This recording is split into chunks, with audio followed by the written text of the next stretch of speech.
Senhor esteja convosco, Ele está no meio de nós.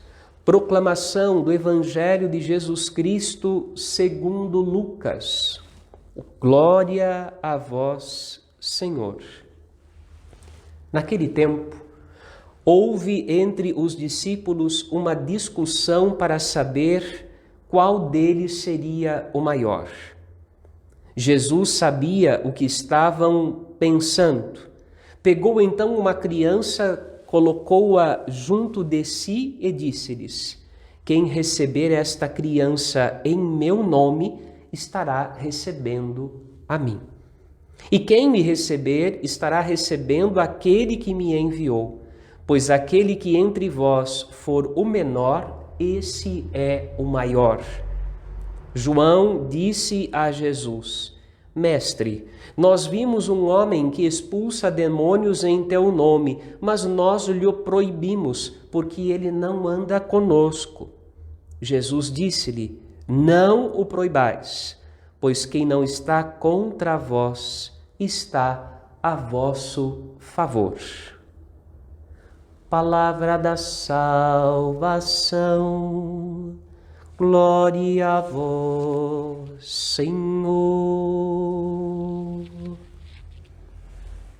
Que as palavras do Santo Evangelho perdoem os nossos pecados. Assim seja. Meus irmãos queridos, minhas irmãs, a primeira leitura traz para nós o início do livro de Jó. Conta para nós este texto que o diabo reivindica a vida de Jó. Jó era um homem justo. E Satanás vai dizer para Deus: ele é justo porque o Senhor o cercou de cuidados. Tira dele os teus cuidados para que o Senhor possa ver se de fato ele é justo mesmo, se ele não vai te amaldiçoar, se ele não vai se rebelar contra vós. E Deus permite que por um tempo tudo aquilo que eram bênçãos, posses, materiais, inclusive espirituais também, que tudo isso fosse tirado de Jó. Menos a vida de Jó. A vida pertence a Deus. Deus vai dizer a Satanás: não toques nele. O resto pode tirar tudo. De fato, Jó experimenta uma perda muito grande. Ele perde tudo. Ele perde os bens materiais que possuía, ele perde a família que ele tinha constituído e perde inclusive a sua saúde. Ele fica doente. Mas esta fala de Jó, esta palavra de Jó: nu eu vim do ventre de minha mãe, nu eu voltarei para Deus. Nasci na pobreza, termino a minha vida dependendo apenas daquele que me trouxe a vida. Esta palavra de Jó é uma palavra que carrega muita sabedoria. No Evangelho, Jesus catequiza os seus discípulos, ensinando eles que o caminho do seu seguimento é um caminho de humildade. E é por isso que os discípulos precisam ser disponíveis, despojados, simples, como uma criança. Portanto, não importa quem deles seja o maior. Na verdade, importa quem é que se faz menor e servo de todos, porque é assim que Jesus irá fazer. Jesus vai se fazer servo da humanidade, servo dos seus discípulos. Ele, Senhor, tornou-se escravo para poder abraçar todos que estavam debaixo da escravidão, e ele, o justo, se fez pequeno e maldito na cruz para poder redimir todos os miseráveis, todos os pequeninos e todos os que eram considerados amaldiçoados pelo peso do pecado. Pecado que foi destruído pelo sacrifício redentor de Jesus.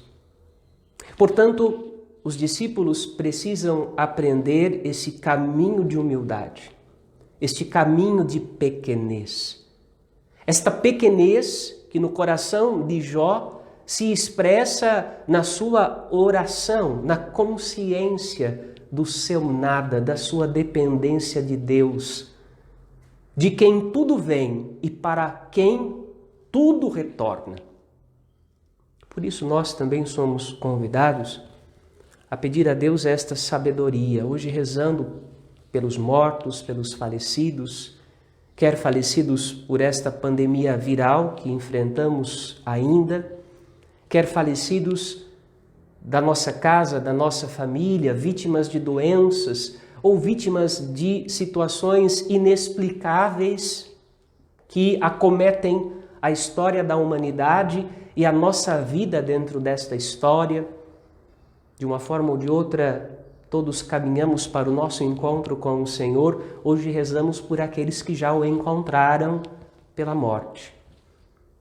Pedimos ao Senhor que não saia de diante dos nossos olhos esta realidade. Precisamos viver bem a nossa vida, porque vamos nos encontrar com o Senhor. E para viver bem a nossa vida, o caminho que Jesus ensina aos seus discípulos é o caminho não do engrandecimento, não do orgulho, não da soberba, mas o caminho da pequenez. Fazer-se pequeno, escolher ser pequeno, escolher esse caminho de empobrecimento, justamente para vencermos em nós e no próximo o veneno da inveja. A palavra de Deus diz que foi por inveja do diabo que a morte entrou no mundo. Pode parecer um absurdo que um anjo inveje um homem, mas Satanás inveja o ser humano. Diz o salmista: Senhor, o que é o ser humano? O que é o homem? Por que o Senhor cuida com tanto carinho deste grão de areia, pequenino, miserável, insignificante, que pode ser esmagado por um sopro da vossa boca? Mas por que nos amais assim? Esta pergunta que brota da alma do salmista é a razão da inveja do diabo contra a humanidade. Satanás inveja o amor de Deus por nós. Satanás inveja o zelo de Deus pela sua criação. Satanás inveja a admiração que Deus tem pela humanidade, que Ele quis criar por amor.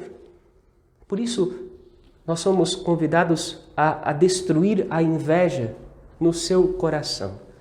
A inveja se destrói pelo transbordamento da humildade e muitas vezes pelo caminho da humilhação, ao qual nós somos submetidos, ao qual Deus permite que sejamos submetidos, mesmo que nós não compreendamos por que Deus permite tal coisa. Mas é por este caminho de esmagamento, caminho de aniquilação, de esvaziar-se de nós mesmos, que a inveja é destruída na sua raiz mais profunda, que é o orgulho. Pedimos ao Senhor que nos dê essa sabedoria para que, vivendo assim, de maneira sábia, quando terminar nossa vida, nós possamos ir ao encontro do Senhor. Nu viemos para este mundo, do ventre de nossa mãe, esvaziados de nós mesmos, pobres, voltamos para Deus, carregando no coração e na vida as vestes da salvação, que não são nossas, são um presente do Pai misericordioso. Nos apresentaremos diante do trono de Deus com o que recebemos de Deus. E com o que produzimos a partir daquilo que recebemos de Deus. Recebemos o talento e multiplicamos. Recebemos a veste e com ela nos vestimos e vestimos o próximo. Pedimos a Deus essa sabedoria para sermos vitoriosos com Cristo, no tempo e na eternidade. Amém.